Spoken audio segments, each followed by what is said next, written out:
So I see. So it really depends.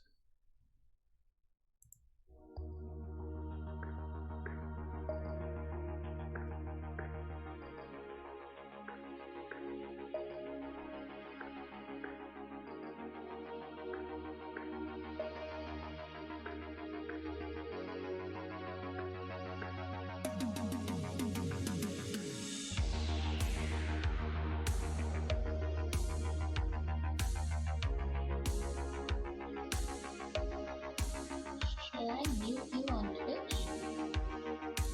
Yeah. Okay.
Hello. Welcome in, and I see that we already have Vinny in chat. He's a student of mine, and I told him I'd play the song that he wrote today at some point on stream, but I'll do that after our talk on climate change. I am very happy to have Dr. Kimberly Duong. I'm saying that correctly. And we're going to talk climate change today, and I'm excited about this. Mainly because in the new year, I make some goals for myself. I try to have my students in class make goals as well as bettering themselves, become better people, and also make the world a better place. And I think that's where we can go tonight. So, Kimberly, if you want to tell us about yourself and who you are. Sure. I'm a civil engineer, physical scientist, currently working as an engineer in Los Angeles. I got my PhD at UC Irvine in civil and environmental engineering, and I focused on urban drought management. But aside from that specific title, I also run a climate communications nonprofit organization called Climatepedia, and I can type that in the chat if anyone's interested. I'm pretty active on science communication and science policy platforms. I'm involved with the American Geophysical Union and American Meteorological Society. So those are kind of my roots, because my undergraduate degree was from UCLA, and I studied atmospheric science to become a meteorologist, and then I ended up becoming an engineer. So that's just a really quick blurb about me, but I'm sure we'll get into more details. Thanks for having me today. Hey, thanks for being here. And I did put the link to climatepedia.org in the chat so people can check it Oh, out. thank you. And one of the things I find interesting when I talk to scientists, and I think a lot of young people, and I didn't know this, was how much your career can change within the STEM fields once you get into it. And you kind of like, you mentioned that when you said you went in to go to be a meteorologist and you ended up kind of going into civil engineering. Um, I'm curious as to what made you change your mind, because a lot of people go into one field and then switch. And I wonder, with you, why was that? Right. So, in my undergraduate career, I planned on becoming a meteorologist. I did all the requirements. I interned at the National Weather Service and realized that the job market for meteorology is not exactly booming. It's not a field where more and more jobs are being added. It's mostly concentrated in like the government sector, although there are a few non-governmental jobs. And I felt like I wanted to work on climate issues, but that climate change was very highly politicized, and that depending on the political climate or just the societal culture around climate, that could have a huge impact on my job stability. And so after I graduated from UCLA, I thought, okay, well, maybe I'll get a master's degree because that might make me a little bit better of a candidate. I ended up doing this summer program after I graduated, and it was a whirlwind. I ended up going to Australia. I'm in California originally. And so I got to go to Australia for 2 weeks to do field research. I was up to my chest in like sewer wetland water because they have this really interesting setup for sort of like, how do I say this? They call them constructed wetlands. Basically, Yeah. they're using principles of wetlands to treat wastewater in a way that reduces like energy consumption compared to conventional wastewater treatment. So we were there to do testing and field work and to gather results and to try to bring that knowledge back to California because you might know that California is very dry and that we kind of need to explore every part of the water supply that we can. And so this was my introduction to water supply and water management. And it was really interesting to me. There were a lot of different roads to go on in this field. And I thought, well, I'm going to be pursuing a master's degree anyway. Why don't I pursue it in water resource management? And through that program, I met some professors. I did some volunteer research. And before the next school year, I was already a PhD student. And I was there for 6 years and I did all kinds of things in my time there. I graduated a year ago and now I'm working as a civil engineer in Los Angeles, but I never would have known 10 years ago or 6 years ago or even 1 year ago that I would have been here.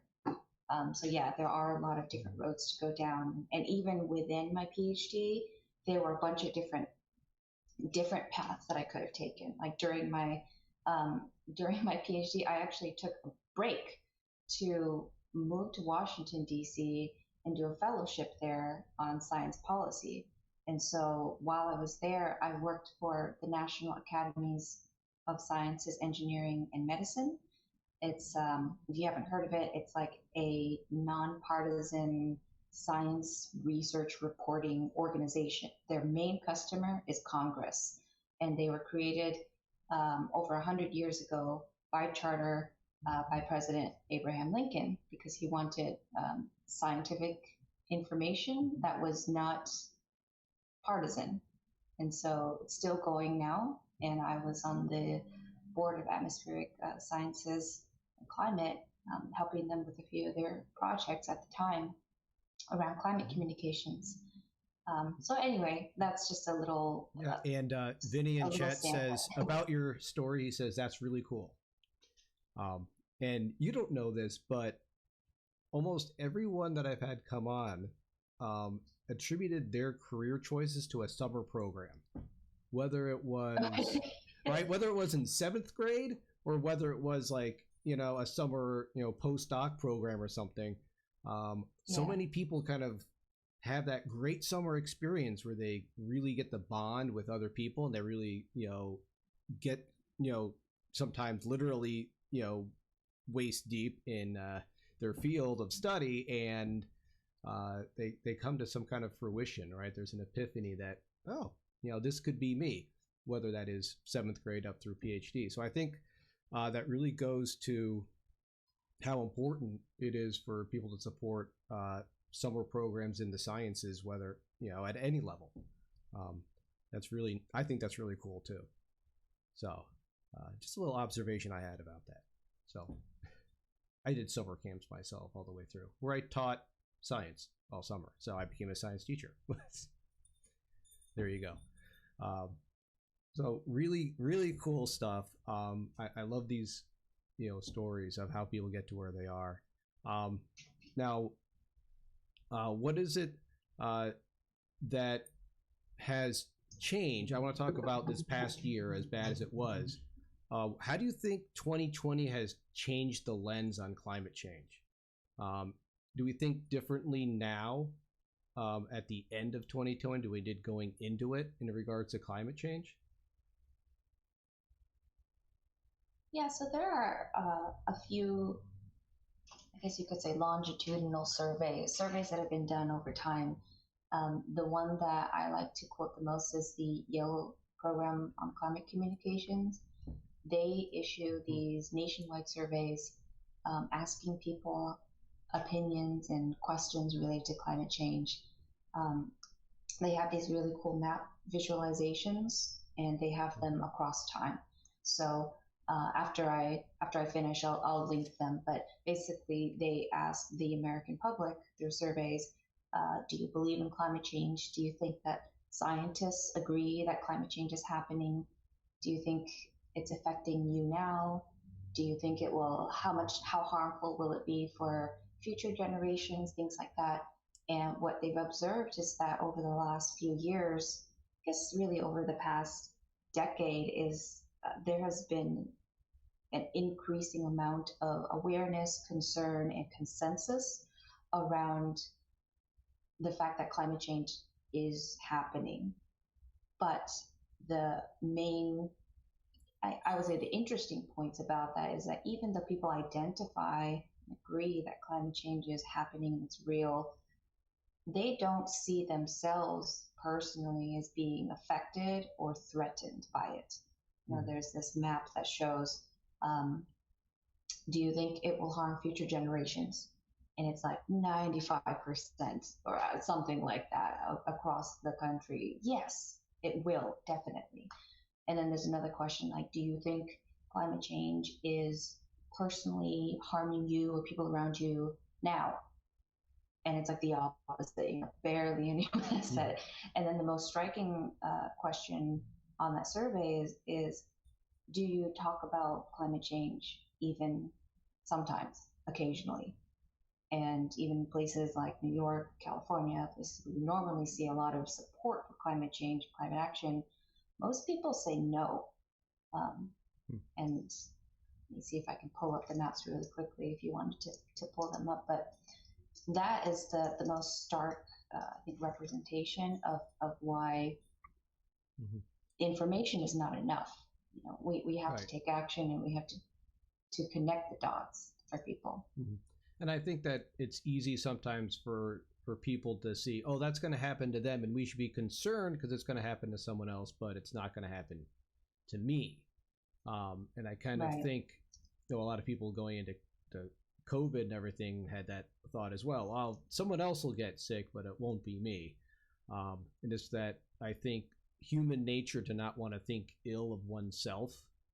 But it's okay if you put that in onto someone else.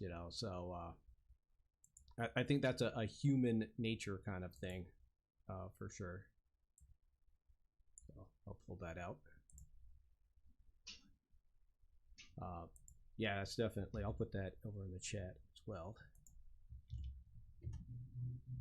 And Yeah, there's one item.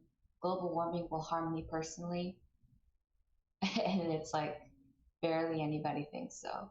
And then you click, it will harm people in next generation, and the map goes from like dark blue to dark red. Mm-hmm. I think a lot of people have that. I remember hearing about a survey. I don't remember what it was, where they're talking about in New York, your state representatives, and it was like, do you think that we should vote out incumbents? Yes. Everyone, like 95%, yes, we should get rid of incumbents. We should have term limits. And then, do you think your representative should, not be there? Of course not. So everyone thinks that, what they're doing is fine, but they don't want to think that, their opinion matters, themselves. It's kind of hard to look at yourself from the outside, I guess. Vinny says, what's your thought on COVID, Kimberly? I guess you realize she's not a epidemiologist, though, Vinny, right? She's a civil engineer. But if you want to talk a little bit about that, you can, if you want to answer Vinny. Or you just say, okay. I'm not an epidemiologist. Yeah, I don't work on anything that's alive, if that makes sense. I'm a physical scientist. But one thing that I was thinking during the summer is that any kind of natural disaster or like a societal problem like COVID that kind of disrupts our normal everyday routines, that has been happening in other ways, like the wildfires, if you've heard about them in California that were happening. So at the same time that COVID was happening, we were having these huge wildfires in California, and lots of people were being evacuated. And when you stack natural disasters or human disasters on top of each other, I think that shows that we're not prepared. We're not resilient enough to deal with what is inevitably coming, which is more severe types of natural disasters, storms, and aid even to people who are stranded or people who need to migrate in some way. And so I think that the experience that we've had this year really shows that if a major climate disaster were to happen and then another event were to happen at the same time, that we're really not prepared for that kind of intensity and layering of disasters, because we haven't been taking enough action on all levels to be able to do that, not only at the federal level or international, but at the state level or municipal level or even personal level. If you think about like disaster kits, if people should have their own little backpack or to-go bag. Right. I think it makes me think of in New York State where I am, and as far as like getting out those vaccines, I guess, New York State already had a system in place after 9/11 when they, were thinking about things like, biological agents and things like that. So they developed a way to get out vaccines to the population really quick. And it turns out that, hey, we needed that system. It wasn't for what it was at the beginning thought it would be used for, but it is being used. So that's the kind of infrastructure I think you're talking about, where you have it in place where every piece is set in there. And I think, one of those things that, the United States has are United States. It comes down to how much of that is deployed at the federal level and how much is done at the state level, and down to the county level even, as far as getting like things prepared for wildfires or hurricanes or any other climate disasters that there might be. Um, as far as I'm going to talk a little bit about civil engineering and maybe some of the things that you look into where you are. What kind of like projects? I'm familiar with a lot of things that we have for engineering. Things like after Hurricane Sandy here in New York, everyone downstate now has their electrical stuff on at least the second floor, right? So that's like a residential thing, and even commercial buildings, and everyone kind of lifted everything off the ground, right? That's one thing that is a direct result of a disaster. What are some other things that you see happening, either in the LA area or nationally or globally that you could talk about? Yeah. So I have worked on a few different kinds of projects. One of them is around water recycling, and if you haven't heard of that, it's basically taking wastewater, treating it to a either drinking water quality or almost drinking water quality, and then reusing it again for some purpose that is, it depends, it's a certain water quality and it's used for a certain purpose. So it could be for irrigation, could be for filling fountains, cooling towers, that kind of thing. So for a while I was in the planning group related to water recycling. And because Los Angeles is such a dry area with such a concentrated population, there isn't enough water supply locally to meet the demands of everyone who lives here. I mean, we have over 10 million people just in LA County alone, and most of California's 40 million people live in Southern California, where it's quite dry. And so there are all different methods of getting our water, importing it, getting it from groundwater. Recently, there's even been some desalination where water's being taken in from the ocean and then treated, but that's very energy intensive and very expensive. So water recycling is another method of getting water supply or reusing our water supply. It's a little bit less energy intensive. It has some benefits because, you wouldn't think so, but wastewater can be less costly and less polluted than imported water. And so if you think about the cost associated or the waste associated with producing that, the carbon emissions associated with producing that water, it can be less because of, a variety of factors. But that's right. Part of what I've been doing.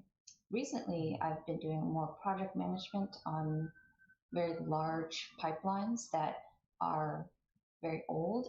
We have pipelines from the 1910s, which need to be replaced. And so that's a huge undertaking. It takes years to replace several miles of trunk line with a 60-inch diameter.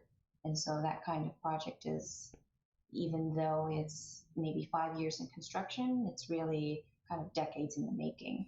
But that type of project is something that will sort of ensure that we have the water supply reliability that we need. And it's also partly making sure that we can supply future demand, because the population is only going up. And with climate change happening, the amount of precipitation that we expect to get locally is only really going down on average in a given year. And so we have to prepare for the fact that, we have to find other ways to meet that gap between the supply and demand.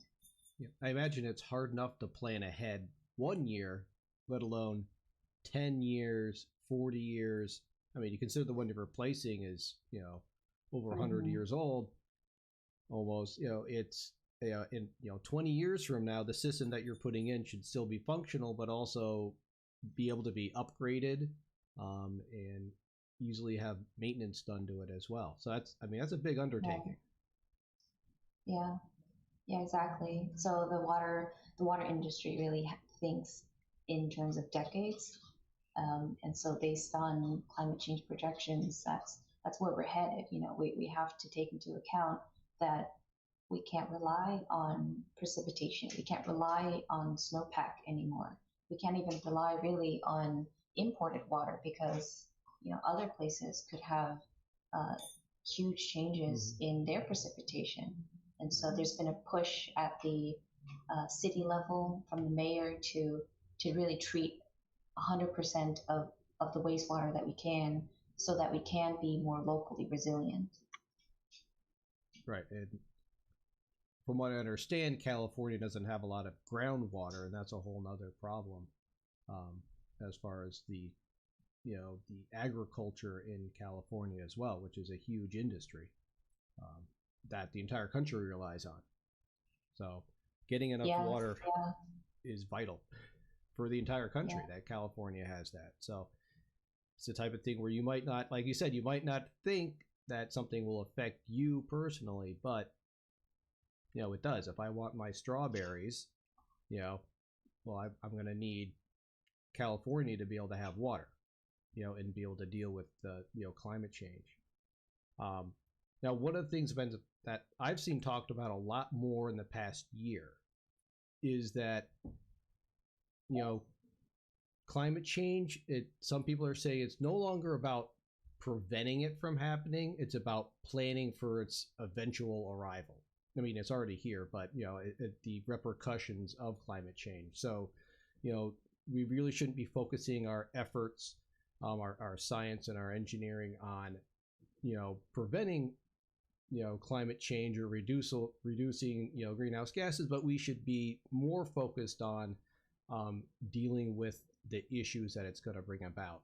What are your thoughts on that kind of butting of heads of people as they're trying to think out which one we should do?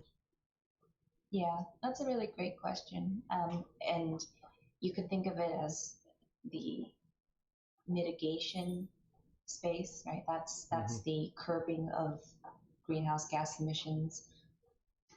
And then the adaptation space, which is how do we deal with the impacts that we've already committed ourselves to now and in the future. Because there's a certain amount of warming that has already happened. There's a certain amount of carbon emissions that has already been emitted.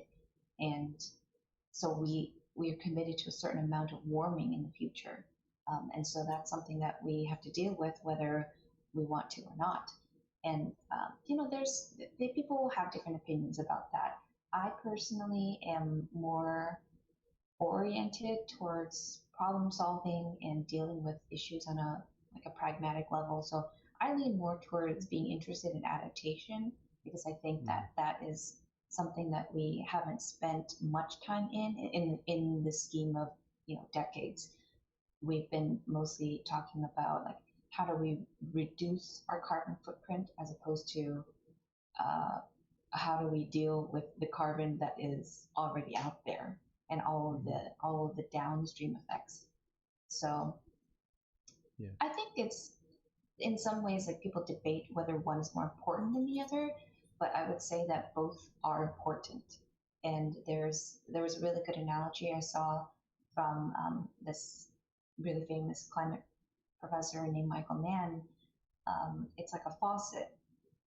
The mitigation is like trying to turn the faucet lower or turn it off, but the faucet is pouring into a sink that's kind of overflowing, right? You have to deal with both. You have to try to turn the faucet off, but you also have to deal with the overflowing sink. Right. And so I don't think that it's not like we can ignore one or the other. We kind of have to deal with both. And depending on what you do, I think everyone can contribute to one or the other or both. And I just happen to be, more interested or more oriented towards adaptation. But I recognize the importance of people who are really focused on the mitigation aspect, because if we don't get that under control, then we're just going to make the adaptation part even harder in the future. Right. And I think it's also important to be proactive instead of reactive. I think a lot of what we have done as it has been reactive. Like I mentioned, Hurricane Sandy, it's, that was reactive, right? They didn't make changes in that tri-state area near New York City until after that happened, right? It was reactive versus they knew even after Irene that it was a problem, but nothing really was done. And so I think what you're doing, trying to be proactive and planning ahead, is sometimes hard to do, because I think a lot of municipalities and counties, board of governances don't always think proactively. Don't want to put the time and effort into something that they don't see as a problem. Is that something you often see? I mean, I've heard it happening. Yeah, and you bring up a good point about time scales, right? Like, what's the time scale that people value most? For people in office, their time scale might be limited to the amount of time that they're in office, 4 years, 6 years, 2 years. And so in that way, they don't really need to concern themselves, or they concern themselves less with things that are happening in 100 years. But things that are happening next month are going to take precedence, and that's unfortunately how a lot of people operate, because we haven't been in the mindset of thinking 100 years into the future and planning for that. Partly because we haven't had the capabilities of knowing really what the next 100 years will look like. But with better climate modeling and projections, we do have an idea of the range of possibilities, the range of possible futures that we may have. And so that's, no longer, I think it's no longer an excuse. We can't say, oh, we don't know anything about what's going to happen in the future. Well, we do. We have an idea. We don't know exactly what the weather will be like in July of 2087. But we have a pretty good idea of what summers will be like a few decades from now, in 100 years from now. Like, that's the kind of, I think, difference that is not that easy for people to understand if they don't distinguish those two things. Right, and I think also time scales, as far as on the East Coast, we're used to the hurricanes, right, which is something that we've dealt with for Sorry, I think my headphones just died, so I can't. Okay. I'm trying to connect to a speaker right now. Sorry, my headphones just died. That's okay. Vinny, are you still there? I'm not going to put on the snorkel gear. That's only for Subnautica. Didn't you read that? That will be fun. I'm not sure if I'm going to do that Friday or not. That is Christmas, after all. But okay, I can hear you now. Can you hear me still? Good. Yep. Okay, good. All right, sorry, what were you saying? So I think another good way to think is that, as far as like hurricanes, as far as the East Coast, we can plan for those. They're going to happen, right? So you can plan ahead. Same thing with, like, I think forest fires, and similar to how we've even dealt with earthquakes, in the United States. You don't have them happening all the time, but you still can plan for them. And I think, governments and people, understand that it's a severe issue. And I think people, especially the younger generation coming up, recognizes climate change as more of a critical piece of their lives that kind of needs to be dealt with, the same way that earthquakes and hurricanes and forest fires are. And it's all a piece of how we stay safe. Do you find that as well, that maybe the younger generation seems to be more in tune with dealing with climate change and mitigating it? Well, I will say that across generations, Generation Z, I think they're loosely born in the 2000s or very late 90s. They are quite aware of climate change and realize that it is a reality for them in their future.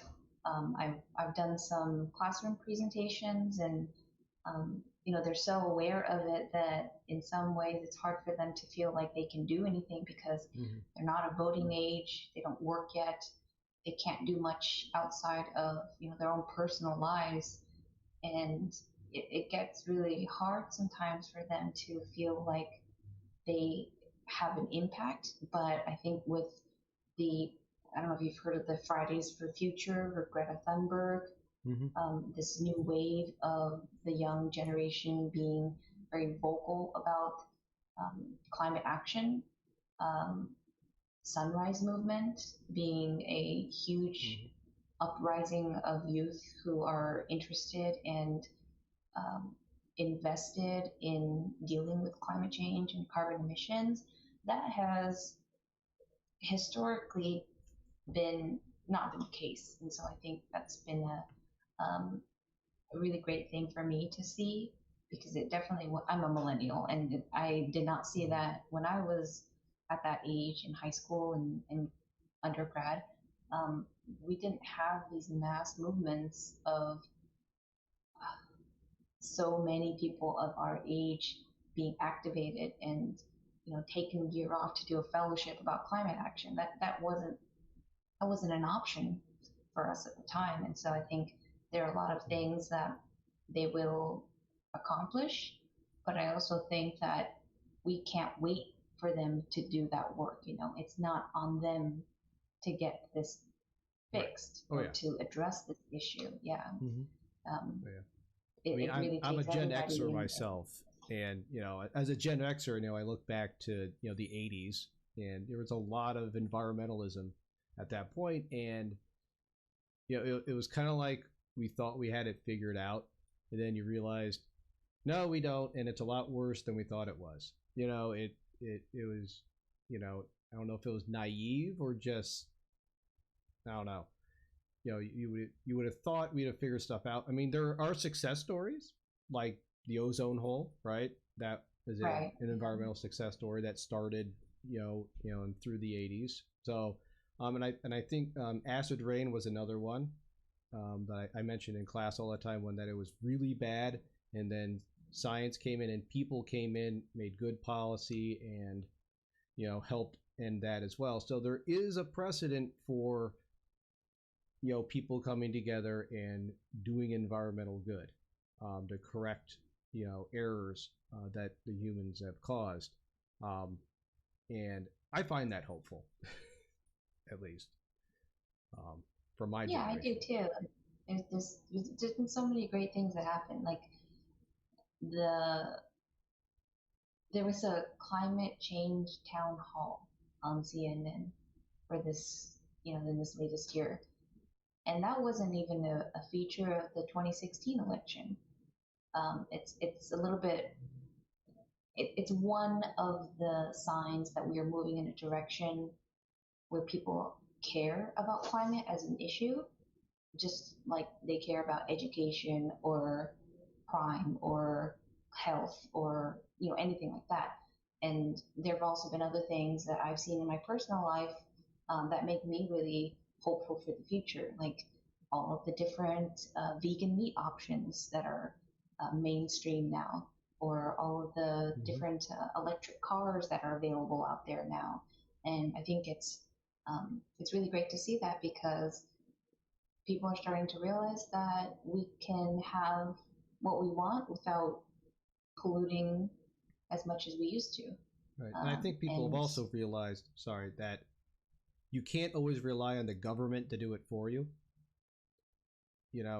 It's an individual thing as much as it is. You can't, you have to make individual choices that lead to change versus just hoping the federal government will come in and make policy that will change something, because, well, we know that might not happen all the time. Yeah, I think it needs to happen at all levels. Certain things, I mean, the federal government can't force people to eat vegan meat if they don't want to. Exactly. Yep. Yeah. Speaking of things individuals can do, New Year's resolutions. I every year try to make new climate resolutions. I don't know if you do that as well. One of the ones I made last year was I wanted to eat less red meat. So, because not that I ate a lot before, but I had some, and so this year I wanted to reduce it a lot, and I was very successful. Only a couple hamburgers total. That was it. So I did much better on that. My other goal for myself this past year was to ride my bike locally as much as I could instead of taking my car, which I thought was something that's easy to good and it's and it's healthy. So, and I managed to do that very well, though some days are harder than others, when it's colder out or the weather's not good. But those are my two for the year last year, and I'll continue with those into this coming year because, one of those things, once you start doing it, it becomes a habit and hopefully it can carry on. So I'm gonna listen to you talk about what some of your goals might have been that you've had as an individual to kind of like better your impact on your carbon footprint, and then I'll see if I can make some goals for myself for this coming year. Sure. Well, I also, I wanted to ask, have you tried those beef alternatives? It's like The Beyond Burgers. Beyond, yeah. I have not yet. My wife tried one and she loves it. She doesn't eat beef anyway, but she said it was wonderful. So I have not. I would much rather just have an alternate kind of. I don't know. I want to try it. Maybe I'll do that as one of my goals this year, since you're pushing me in that direction. I will try one. You don't have to. You don't have to. No, I don't have to, but I want to. That's the thing. I want to try it because I'm very curious. The only downside of those, I hear there's a lot of salt in them, but I'll try one anyways. But yeah, I had the Impossible Burger and I really liked it. Now, I don't really like burgers in general, right. Okay. So I don't think I'll be eating it often. But if I ever did, I would be perfectly happy having that. So some of the things that I've done, it wasn't exactly like a New Year's resolution for me, but I've been trying to be more low waste. And there's this saying that they teach kids, like the 3 R's: reduce, reuse, recycle, right? Yep. It's like a song or something they teach young kids. And I think that we have been really good about making sure that we recycle, which is a whole nother rabbit hole. Like I'm not going to get into that right now. Okay, I won't force you. I could have gone down that rabbit hole. Okay. Anyways, go on. But anyway, so I've been trying to work on the reduce part. It's like reducing my consumption, and especially of plastics or single-use items. So I think I've been doing pretty good about that recently in the past few years, and I'm going to continue trying to do that. For this next year, though, I want to. Oh, and then the other big thing I did was to cut down on my commute. So I moved closer. I moved close to work. I got a job a year ago, and instead of having, I know so many people who have like an hour commute or longer in Los Angeles. It's very common. Some people even have like a 2-hour commute each way. It's just ridiculous. But I decided that I was going to move, within the 2 to 5 mile radius of my workplace.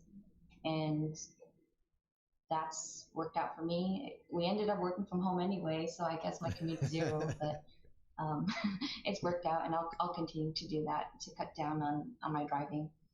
And next year, I'm planning to get an electric car. Ooh. So have, even less emissions related to transportation. So yeah, that's my big one for the next year, but I'm still thinking about other things. Yeah, you remind me, 2 years ago, my goal was to stop using like the single-use cups and things like that. So I would always, refillable water bottles, and I always had a travel cup, coffee mug with me, so I could always fill that up. But then once COVID happened, they stopped letting you do that. So that kind of, but I'm not going anywhere anyways right now. So for the last Yeah. year. But that's something I'll continue to do as well. I mean, not only is it cutting down on that waste, but it's also, it's more convenient in a lot of ways to be able to have your own mug or your own water bottle. So that's a good one. One of the things I think that cut down a lot of waste at our house was many years ago we started composting, and it's amazing how much of your waste is compostable. So a lot of the, we cook a lot, obviously, we don't go out to eat a lot, but so we eat a lot of vegetables, so a lot of that is just right into the compost. So we actually don't produce a lot of waste in my house. Most of it's recycled, thankfully. But we're not going to go down that rabbit hole because there's some interesting things about plastics and recycling we could get into. So I'm not buying a new car. I'm not going to do that. So I will try a Beyond Burger this year. My commute's only 15 minutes to work, so I'm pretty good with that. So I'm trying to think of what else I can do. I'm not flying anywhere, so I don't have to reduce the amount I fly. What do you think? What else could I do? So, I could stop breathing. Have you heard of virtual water? Virtual water? No. Yeah, there's a really cool graphic. I don't know if this website's still around. I saw it like 10 years ago, but I'll send you the link if I find it. It's like this interactive infographic that shows you how much water is used to produce all kinds of items. Oh, like yeah. Beef, plastic, yeah.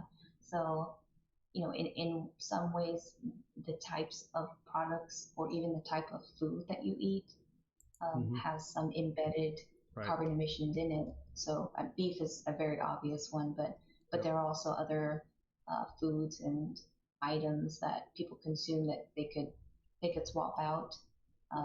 If you're getting down to that level, you're pretty good in terms of reducing your carbon footprint. But that's another rabbit hole that you could go down if you wanted to reduce that.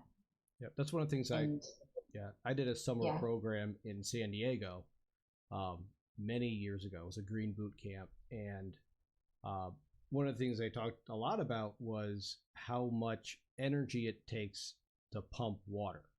Like and like you were talking about cleaning water, getting it from place to place. It takes a lot of energy to do that. So that's why things like the low flow shower heads and things like that, particularly in Southern California, are so important, because not only is it the water that you could be wasting, but it's also the energy of getting the water to you that you're wasting as well. And I never realized that until I did that program, and I was like, I'm in the Northeast, we have water everywhere. It's not an issue. So I was like, wow, that actually makes sense. And it's kind of funny when I talk to other people about it, in the Northeast, they're like, what are you talking about? That's ridiculous. I'm like, no, really. It takes energy to, make water and produce water and things like that. And so it's just, I think there's a little disparity between parts of the country understanding, the energy that goes into, like you said, those everyday things that you do. You don't even think about it, that it takes, energy to do it. And Google does have a good site about it. Alternative to, like, let's say you're at Starbucks because you're in the city and you need to buy lunch, and you have the option to get like a coffee drink or bottled juice. They also have that boxed water, and I haven't looked into this deeply, but supposedly the boxed water is lower carbon emissions because the boxes can fit more compactly than a plastic bottle, and because they ship flat, they're cardboard boxes, before they have water in them, they ship flat and tight, then they require less transportation resources than a plastic bottle that is forever in the shape of bottle when it's produced. Even when it's empty, it needs to be filled with water. And so that's like, I guess one way that you could think of, like, how can you marginally decrease your choices, marginally decrease your carbon emissions based on just like a really minor choice. Mm-hmm. Oh yeah, there's so many of those small choices that you can make. I mean, maybe, I'm trying to think of things like make sure that I turn off the sink when I'm brushing my teeth. Right. That's a minor thing, but it could make a difference, right? So, all those little tiny things that we could be doing. Now, I do have a lesson that I usually do with the kids, and I want to see if I can find it. This could be a spoiler for Vinny, who's still in the chat. Let me see if I can find this. Because Google has a good site where it talks about all these different little things you can do, and it includes water, where you talk about how many drops or gallons of water each little thing is that people do. So let's.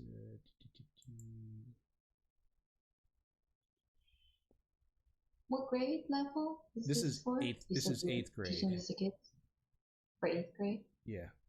Yep. Great. Trying to think if I can find it. I do an energy audit with the kids too. That's always fun to see where they can reduce energy consumption at home as well. And I did that at the Green Boot Camp as well. That was a great lesson. Great camp. Like I said, summer camps, they change your life. Summer camps. Don't underestimate those summer camps. Yeah, and for people who feel like sometimes there's like an infinite number of small choices that you can make. I think, well, this is my personal opinion. There's been a heavy emphasis on personal responsibility over our carbon footprints. Right. But in some cases, people don't have options, right? Like if you live in a food desert, you can't shop at organic farmers markets. Or if you live in a remote place, you can't not buy things online and get them shipped. And so another thing that someone could do is to get involved with either local initiatives or to contact their local representatives, whether it's their congressperson or their city council member, city council office, and to become more involved and vocal about what they want to see in their communities.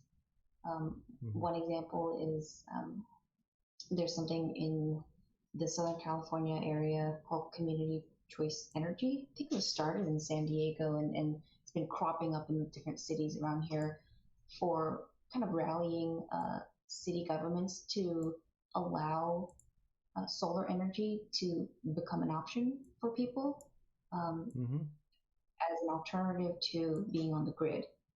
And so that's something where, we can't elect ourselves. We can't decide that one day because it's sort of like a structural, an infrastructure type of decision that needs to be made sort of at the governmental level, the local government level.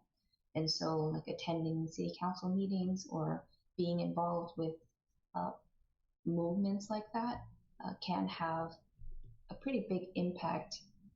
It might not be the same as buying one type of water bottle over the other, but collectively it has a significant impact on the community's carbon footprint. Right. So that, just wanted to put that out. That's another possible way that people can be involved. Yep. Right. So this is what I was looking for. Like I knew it. I was like, I have this lesson plan. Let me find it. It's called Your Plan, Your Planet. It's by Google, of course. And it goes through these 4 things that has stuff, water, food, and energy. So Yeah. and you can explore, each one of these. And I'll look at water really quick, just because you're a water person. So, Oh, that's so cute. so it's pretty good. And you can, let's see, how many minutes is your usual shower? Let's see, my usual shower is, I'm pretty quick. I'll take maybe 12 minutes, if that. I'm pretty quick. Smart shower head? No, I don't have a smart shower head. Right. So there you go. You collected a tip. Let the dishwasher do the dirty work. Dishwashers use half the energy and a third of the water as hand washing. Cleaning has never been so good. So it gives you a little tip about something you can do that's, to help you use less water. So anyway, then it goes through. And I have kids work through these and kind of get through different things. I can find different leaks in this. This is kind of fun activities. Yay, leaky hose. Oh, I like the graphics. Hey, Google really has cute. good design. I mean, you can't, they're usually well designed stuff. So, yeah, fix a leaky dishwasher. You better not have a leaky anything, But this is again like the convenience. It's like, it's fine. I can say, okay, I'm going to call a plumber and pay the $200 to fix a leaky faucet. But, if you're, tight on money, you're going to let it leak because, you're on a budget and you got to be able to, feed your family, so, like what you were talking about, the food desert, you only have so many choices, but, but I think it's a reasonable thing to find something regardless. And I tell my students, I'm like, you can save energy even in an apartment versus a house, right? Now, even your apartment uses electricity, so I could take a shorter shower than 12 minutes. I don't know if I could I would be running in and out of that shower pretty quick. The purpose is still to get clean. I don't know if I could still do that. So anyway, Yeah, there was in Australia, they had a really major drought called the Millennium Drought. And when it was happening, around the year 2000, that's why it's called Millennium Drought, there was so much outreach from the water agencies and the governments that children were being instructed to, they got these little water timers for a 2-minute shower, and they bring them home, and you turn the hourglass and you make sure that you only shower that long. And I had a collaborator from Australia who came to visit our campus, and she was talking about how her daughter, who was born and raised in Australia, was knocking on the door while her mom was showering, saying, "Mom, it's been over 4 minutes. It's time to stop your shower." So it just shows, like, if we make that normalized, then right. For those kids, that's completely normal. And the 20-minute shower is like outrageously long. It's just really interesting because I was definitely not educated that way when I was a kid, even in California, where there's not as much water. But the drought there was so severe that they did a really heavy-handed amount of outreach to kids in schools. And I guess it just stuck. They've always stuck to that. And those kids will remember that forever too. Yeah, exactly. Yeah, they'll remember that in their childhood. There was another person who we met who had experienced a really severe drought in her childhood. And when she saw, like sometimes you'll see a lawn with a sprinkler and the sprinkler's like kind of broken and it's just shooting off water. She was appalled. She was like, they should be arrested. Like, this shouldn't be allowed, because when she was growing up, that was such a huge offense that it was, it left a huge impact on her. So it's really interesting, like just a little bit of education for kids can mean like a lifetime of of better habits around water conservation and climate related Right. initiatives too. And South Africa had a severe, or it still has a severe water crisis. I mean, you think it's bad in Southern California, as you're mentioning in Oh yeah. Australia, places like that in South Africa, even worse, where it's literally like a crime to wash your car. It's that bad. Um, Yeah. and I think that's seeing those situations for myself. It's kind of a wake up call where it's like, the amount of fresh water really, there's not a lot of it. And like I joked earlier about I'm in the Northeast, there's plenty of water. There is, but I'm not going to go to the Hudson River and start drinking out of it either. Okay, that's not healthy. Considering all the sewage and whatever else is in there. But it's much clearer than it was. At least I don't have to worry about the PCBs as much. So I think it's, unfortunately, a lot of it's coming to a head where we have these crises are becoming more and more prevalent, and they're lasting longer. I mean, how long has like the drought in South Africa lasted? So long. And I think those are the kinds of stories that need to be told in the United States of America, where it's the land of plenty. For now, you don't want to take our resources for granted. You have to be good stewards of what we have. Yeah, even in California, we had the most severe drought in recorded history, over the last century, just in the around 2011 to 2017. And we're basically in a drought period again. That's just becoming the norm, the new normal, I guess, Right. was what they call it. And because of that, it's really affected the way that even landscapes happen, because you see new developments, they don't have lawns all over the place. Maybe some places do, but most new developments have more drought tolerant landscaping. Right. It's partly a state requirement. It's like 25% of landscaping outside new developments has to be some type of drought tolerant landscaping, or it's limited to a certain amount of square footage where you can plant grass. So those are the kind of things that people culturally are shifting to that out of necessity, but also because they don't want a super high water bill. And so if they can get a nice looking outdoor landscape that doesn't use up a lot of water, it basically serves the same function. It's plants and looks nice. Low maintenance too. Trust me, mowing your lawn is not necessarily a fun thing to do, especially in the spring and summer when it's like twice a week if it's really growing good. If I could pave my backyard, sometimes I wish I could.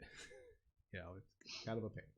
But yeah, and those I think it also, when you do things like that, you can bring in more of your endemic species as well, as far as the drought tolerant plants that can actually live there and are actually adapted to your climate.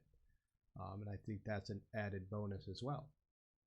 Yeah, making a little ecosystem. You can attract butterflies. You can attract more native species. I have, feelings about grass. Part of my dissertation was about drought tolerant landscaping, and so a lot of the grass oriented culture. It's really interesting because certain places, like I'll use Australia again as an example. During the millennium drought, there were cities like Melbourne who were very proactive about changing and shifting towards drought tolerant landscaping. And because of that, they didn't have to resort to more of the expensive water supply strategies. They didn't have to build these gigantic treatment plants to suck water from the ocean and use that to water the grass, because they just shifted to a non-grass type of landscaping. Whereas a city like Perth, which is on the western side of Australia, very dry climate, they really didn't shed that grass type of culture.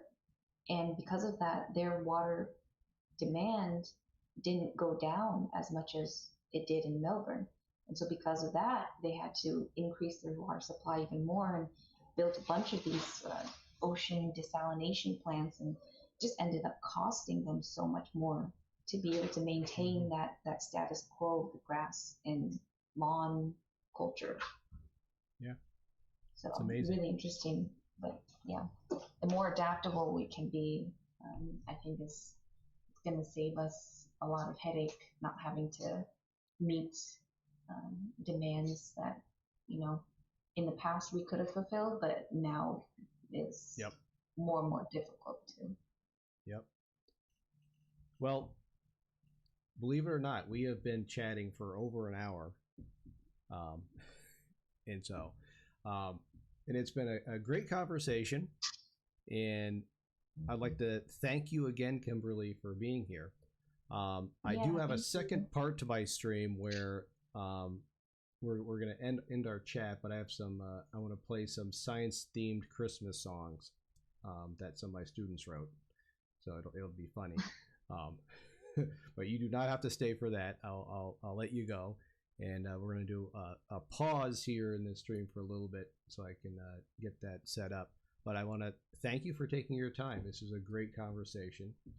And I hope you enjoyed having a chat with me. Yeah, I thank you for inviting me. And this is a lot different than I thought it would be. I thought you were going to be playing a game while we were doing this. I could have. I could have, but that'll be some other time. There are some environmental themed games we could play. I actually have one I can show you. A previous guest, Jennifer Siena, who was on here, she's getting her PhD at University of Wisconsin-Madison, and there's a big gaming department there, and they have some like resource management style games that they are working on. Oh, that's cool. So I've already been there. So, but that chat's on my YouTube channel. If you want to check that out. So yeah, it's really cool what you're doing, and I'm glad that we were able to talk today, and thank you for inviting me again. I thanks. hope spread the word. I hope the rest of your friends goes well. I don't know exactly how this works. Well, but yeah, but we can just say goodbye, and you can sign off and have a great rest of your day, because I know it's still earlier in the day for you, and have a good holiday season. Yeah, you too. Thank you. Right. Thanks for inviting me. This was really fun. Thank you. All right. We'll be in touch. I'll say goodbye now. Right. Thanks. Bye. Okay, bye.